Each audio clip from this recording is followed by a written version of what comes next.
In this video, I'm going to talk about the postcard assignment and how to complete it. You will be making 5 postcards. One, you'll be painting using a wet on wet technique. That's the one I've started on the bottom left. You will also do one where you use a wet on dry technique. In other words, you will avoid painting into any wet areas on one of your postcards. And on both of those, you can do whatever you want. So you could paint something representational or abstract. You can just play around with the watercolors and kind of get acquainted with them, while at the same time thinking about making something appealing, because you will be sending these to someone you care about. So I'll talk about the other 3 postcards in a little bit. For now, I will just talk about what I'm doing with this wet on wet. So I'm painting in some of that hot pink, that opera rose, and then I've put some yellow into it in various ways, and now I'm adding some blue. You can see that anywhere that the watercolor is already wet, then if I add the same color or a different color, it will start bleeding into each other. And typically, whichever side of the kind of, let's say you're putting down 2 colors and one of the 2 colors was more liquidy, then that color will tend to bleed into the drier portion. On the other hand, if your paper is dry, or if you have painted something down previously but given it the time to dry, when you paint over it with a wet brush, because of water tension, the paint will stay wherever you've put it and it will kind of pool there. You can even add more pigment into it, and unless it really brims over, it'll tend to just kind of stay right where it was. On a similar note, if you pre-wet your paper in a shape or in a particular area, and then you dab color into it, that color will bleed, but it will stop at the edge of the wet area. So it will not go beyond the area that you've made damp. So that can be a really great strategy for kind of keeping a very loose and like fun, washy, bleeding paint area contained in a particular shape or something like that. So I'm just plowing ahead and painting more shapes and adding colors into them, but I'm also preserving some negative space that I'll play with. And personally, I didn't want the whole thing to just be one big blob of bleeding color, and so I've created some structure. You don't have to only work wet on wet. It's totally fine if you want to let your postcard dry and come back to it with more layers or more additions later.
So this is approaching being resolved, but probably needs a bit more work.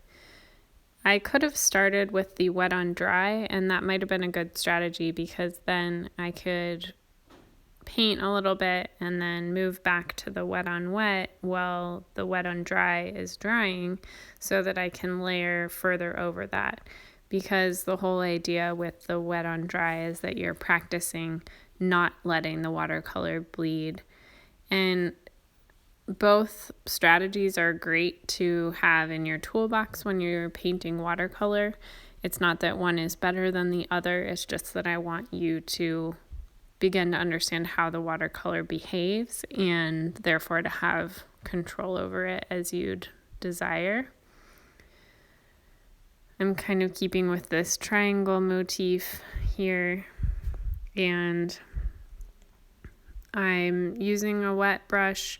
It's not quite as wet as I was using in the previous postcard because I just want thinner lines in this case.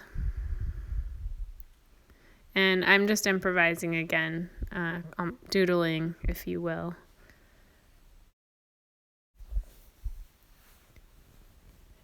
Because this is a wet on dry exercise, I cannot go over anything that I've recently painted. So for now, I'm just using an avoidance strategy of leaving these white spaces between my lines. And you can do this by kind of working your way around the page and then just making sure that whenever you come back over something or directly adjacent to something, it has had the time to dry. So again, I'm working on all of the postcards in succession, but also hopping around ultimately to get them all done in an efficient way. Now that I've painted solid orange in those triangles, I can't paint into that area again if I want it to stay sharp. Otherwise it would bleed like the wet on wet. So that limits my options. Now I'm tackling a wash. And when you do a wash, sometimes what you do is you pre-wet the paper and then you mix enough color such that you can fill the entire area you're trying to fill. And then you just kind of calmly paint it in, and because you've already wet the paper, it spreads out nice and evenly. In this case, I wanted to do a gradient from dark to light, and I'm doing this wet on dry, and so instead of doing a regular wash, I'm just making sure to not let my edges dry. So I'm working quickly, and I'm going in, I'm starting with my original grayish blue, and then I'm dipping my brush in water to dilute it and then pulling that color out. And so the trick, if you want to avoid getting streaks in your watercolor, the trick is to finish it in a whole area, like the whole flat area, before anything has a chance to dry. And you can pull a color out or soften an edge by dipping your brush in water, rinsing it, blotting it a little bit, and then running it back over your paper and softening that edge. So you'll probably see me do that at some point, and I'll point it out. So the wet on dry postcard is wet across the board, so I can't work on it again until the whole thing has dried. So I'm moving on to the next postcard. And this one is the painting an orb from observation and also painting in a gradient background. And so I'm using a dryer ball. I have like a wool dryer ball. Whatever you have available to you, if it's like a marble or a tennis ball or something you have at home, that will work. If you don't have a ball, then find something similar to a ball, I suppose. So what you've seen me do is draw the most basic form of the orb in, and because I have 3 light sources in my room right now, I have the window coming in from behind, and I have an overhead light and then a different overhead light. It's casting 3 different shadows. And so what I've done is drawn in the shape of those along with the orb, And then I was just talking about this kind of wash. So I've used my flat brush and I got it wet over the whole area, and except for where the orb is, because I don't want my background color in there. And then what I want you to do for this one is to practice getting a gradient from one color to another. I don't care what colors you want to choose. And I've chosen this pink to orange. So the background is totally wet except for the orb, and then I went in with the orange color from the bottom and worked my way up, just painting horizontally across the paper. And then now I'm working on the pink and I'm bringing it down, but being careful to avoid my orb. And I can trust that if I get close to where I've painted with the clear water, that my watercolor will more or less just bleed into that area. And so that can help you get kind of your sharp edges in place while you're also rushing a little bit to get this wash in place. And so here I'm just trying to even it out a little bit and to get a little bit more of a blend, but I'm being gentle with my brush and fairly cautious. And then I can see that my orb isn't looking super round in a couple of spots, so I'm smoothing that out just a little bit. Now that that background is entirely wet on the orb painting, I can't go in and paint the orb because it would bleed into the background, and I want it to have a sharp edge.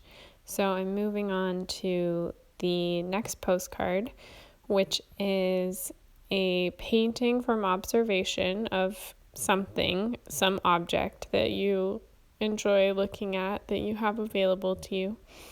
And you'll be painting it in triadic colors. So the most basic triadic color scheme is yellow, red, and blue.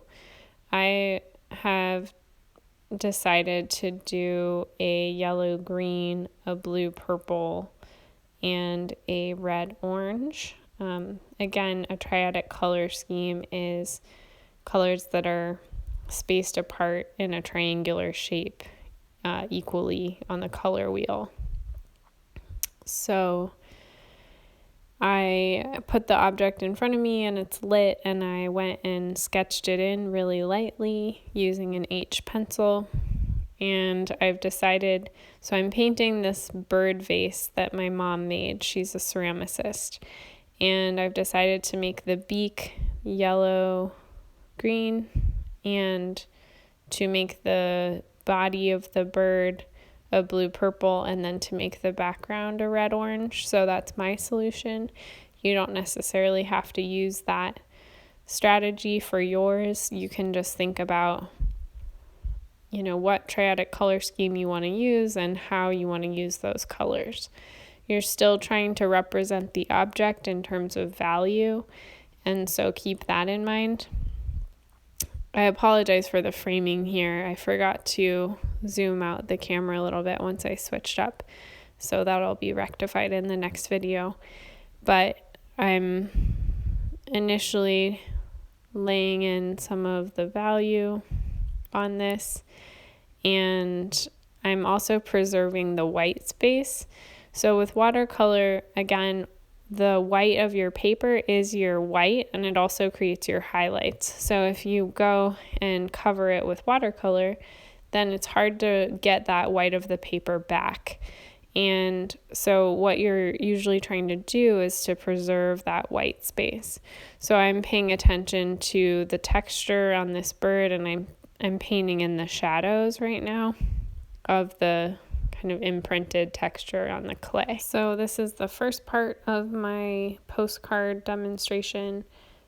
Go ahead on to the next video to see the rest of it and how I resolve the different postcards.